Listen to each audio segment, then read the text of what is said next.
Good day, I'm Andrea Chisholm and this is your JIS News for Wednesday, October 29. Jamaica now has the Caribbean's highest ranking on the Ease of Doing Business report. A new World Bank study shows that Jamaica is ranked 58 among 189 world economies, up from 85 last year. A release from the World Bank says over the past year, Jamaica implemented some major reforms, including streamlining the requirements for starting a business and reducing the cost of getting electricity connection. The country has also established new credit bureaus and adopted a new secure transactions law that broadened the range of assets to be used as collateral for loans. Finance Minister Dr. Peter Phillips says the new global competitiveness standing shows that Jamaica is open for business and that initiatives under the economic reform program are bearing fruit. Meanwhile, Caribbean countries will be embarking on policies to strengthen the framework for bank regulation and supervision. This is to help improve the resilience of the financial sector. The announcement was made by the IMF's Western Hemisphere Director Alejandro Werner at the recent High-Level Caribbean Forum in Montego Bay. Participants stressed the need for a robust financial sector that safeguards financial stability, ensures strong financial institutions, and plays the financing role that these economies need to support growth and, as I said, employment creation and financial inclusion. Mr. Werner added that Caribbean countries would also embark on a comprehensive strategy to reduce energy costs and diversify the fuel mix. The most appropriate tax regime for the region will also be examined, and the Caribbean countries are to coordinate tax incentives across the region. Jamaica has drafted a roadmap for its integrated Ebola response. Health Minister Dr. Fenton Ferguson made the announcement at a press briefing Tuesday.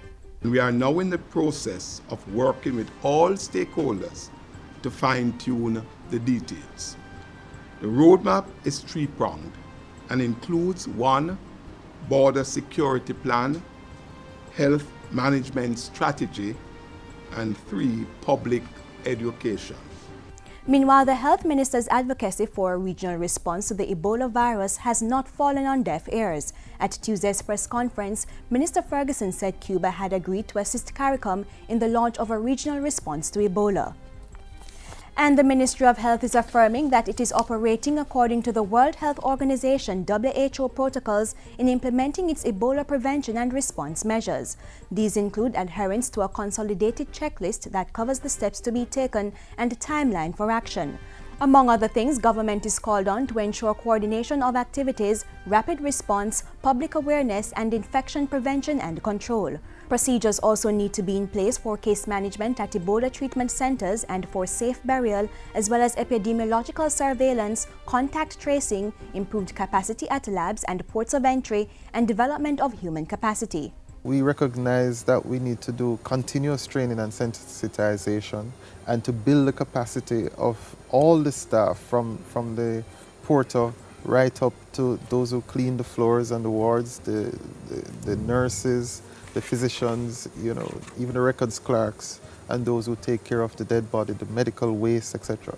Dr. Harvey was speaking on a JIS TV special on government's response to the threat of the Ebola virus to Jamaica and the response to chikungunya. Check program listings for the 1-hour special, which airs tonight, October 29 at 9:30.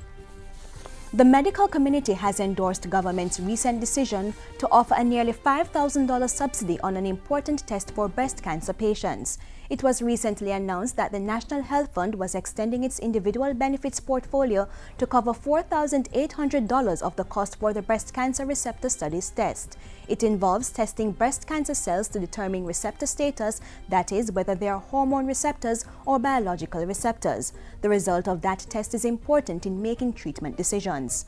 The NHF's coverage of breast receptor studies is timely and in keeping with the policy of the government through the Ministry of Health to improve cancer care delivery and increase patient accessibility and affordability. The University Hospital of the West Indies Pathology Laboratory is the only local facility offering the breast cancer receptor studies test. Tests sent overseas would reportedly cost patients $100 each. And finally, Water Minister Robert Pickersgill is cautioning that the drought period is not completely over, and so Jamaicans should still be conserving on the precious resource. The minister was speaking in Parliament Tuesday. He said while recent rainfall had allowed some catchment areas to increase their water levels, they were still relatively low compared to the same period last year. The rainfall outlook for October to December continues to show a decline in rainfall over most southern parishes. I therefore, Mr. Speaker, cannot overemphasize the need for all Jamaicans to conserve on their use of water and to prepare for the next drought period. The next dry season is expected to run from December to March 2015. And that's it for JIS News today. I'm Andrea Chisholm. Thank you for watching.